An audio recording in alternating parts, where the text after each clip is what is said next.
Analisis penaksiran dan peramalan biaya.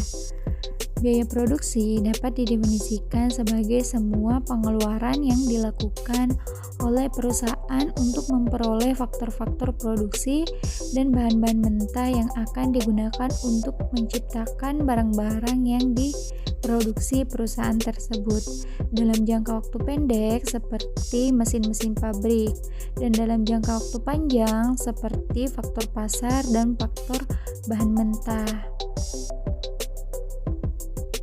Model produksi dibedakan menjadi dua. Satu, faktor produksi variabel. Keputusan produksi ditentukan berdasarkan alokasi efisiensi tenaga kerja. Dan dua, faktor produksi variabel. Barang modal maupun tenaga kerja sekarang bersifat variabel. Analisis biaya relevan dalam pengambilan keputusan jangka pendek. Proses keputusan yang pertama memperoleh informasi, kedua membuat prediksi tentang biaya masa depan, memilih alternatif, menerapkan keputusan, dan evaluasi kinerja. Metode peramalan. Peramalan adalah tahap awal dan hasil ramalan merupakan basis bagi seluruh tahapan pada perencanaan produksi.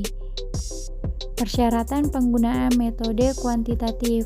Tersedia informasi tentang masa lalu. Informasi tersebut dapat dikuantitatifkan dalam bentuk data numerik dan dapat diasumsikan bahwa beberapa aspek pola masa lalu akan terus berlanjut di masa yang akan mendatang. Langkah-langkah peramalan.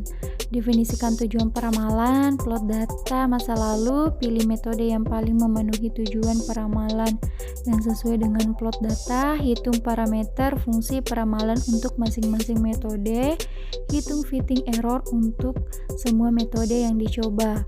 Pilih metode terbaik, yaitu metode yang memberikan error paling kecil, ramalkan permintaan untuk periode mendatang, dan lakukan verifikasi peramalan. Ukuran pabrik dan skala ekonomis dapat dibedakan menjadi 3, skala ekonomis, skala konstan, dan skala menurun.